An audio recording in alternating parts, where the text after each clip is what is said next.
Well, tonight we are asking questions to keep you safe from utility scams. According to the Federal Trade Commission, fraud complaints were received from more than 2.4 million people. And joining me now is the Vice President of Communications at Dayton's Better Business Bureau, Sherry Sword. Sherry, thank you so much for being with us tonight. Glad to be here. Let's start with the form that these scammers are coming in, and how are they doing this work? What should we be looking out for? Well, what happens is people get a call from their electric, their gas, their water companies saying that you're behind on your payments, you have to pay immediately or they're going to cut off your service. They are trying to scare you into paying before you have time to confirm their claims.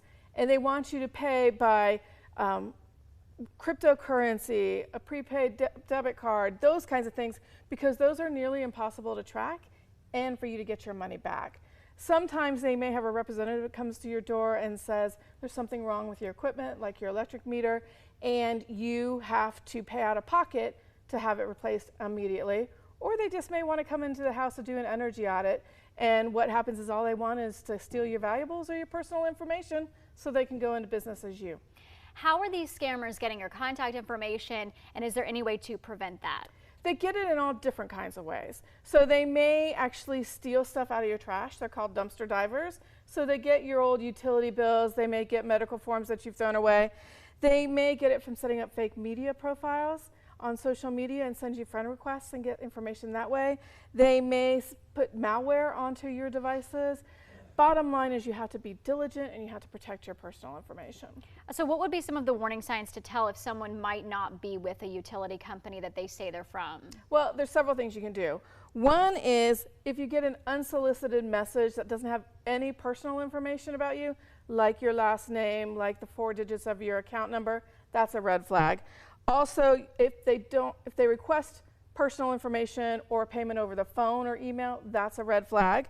Never wire money or pay by cryptocurrency or a gift card.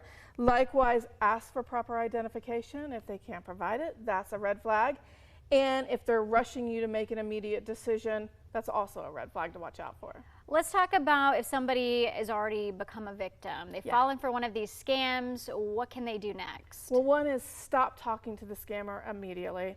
The other thing is you can reach out to the utility company, reach out to the police department, the Federal Trade Commission, and of course BBB Scam Tracker is there to help you as well. And then is there a reason? I mean, are we seeing this starting to happen more as people are preparing for cold weather months? You know what, it goes on year round. We see it all year round.